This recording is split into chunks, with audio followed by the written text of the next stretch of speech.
Muabot na pod ang usa ka dako nga kalamidad. Kini nga kalamidad na ang pait ng kagutom, hilabi na ang mga patay. Kini nga padayag sa Ginoo para kini atong mga nagbugnaw-bugnaw, mga nangalagad kuno, mga nangalagad sa atubangan sa katawhan apan ang ilang kasing-kasing layo dira sa Ginoo. The Lord is seeking for your heart for revival.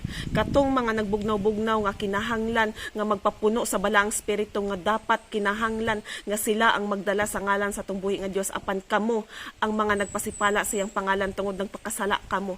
Kamo nga mga alagad kuno sa Ginoo apan wala ninyo gikasing-kasing ang iyang mga pulong, wala kamo nagpakabalaan ug kamo ang ginatawag sa Ginoo aron kamo maghinulsol. Kamo usab na mga katawhan nga wala pa nidawat sa atong buhi nga Dios, si Jesus Christ nga nagpakamatay, nagpakalansang dira sa krus para sa atong mga sala. Wala ninyo siya gidawat. O kung dili ninyo siya dawaton, muabot kini nga trahedya. Katong mga katawhan nga nagpakahalipay, katong mga katawhan nga wala pa naluwas, wala pa nila gidawat si Jesus Christ sa ilang kasing-kasing, sila usab makabaton ani nga kalamidad. Sila usab maapil ani nga kalamidad. Apan kung ang mga katawhan magrepent sila, maghinulsol sila, katong mga nangalagad o wala pa naluwas, katong mga wala pa nakadawat kay Jesus, kamo na mga katawhan, kung maghiusa kamo sa paghinulsol, hilak dira sa Ginoo, dili siya moabot nga sama sa kawatan na mukalit lang og tungha sa inyong panimalay og kwaon tanan ninyong kabtangan. Kung maghinulsol kamo, naay kausaban og dili mahitabo nga ang kaninga kalamidad na ang paghilak, pagkagot sa mga ngipon og grabe nga kapait, grabe nga kapungot. Tungod kay nakita nako ang pagpanghinlak sa mga tao, paghilak nila tungod sa nangawala nila nga pamilya. Og kini nga kalamidad umaabot na, padulong na.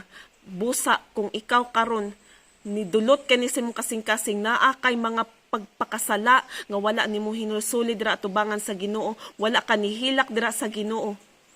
Kung wala ka nimo gikasing-kasing, wala nimo kana gisulod sa imong hunahuna, wala kana nimo gisulod sa imong kaibuturan sa imong kinabuhi dira sa imong kasing-kasing, posible nga dili maluoy ang atong Ginoo tungod kay ikaw na ay garbo.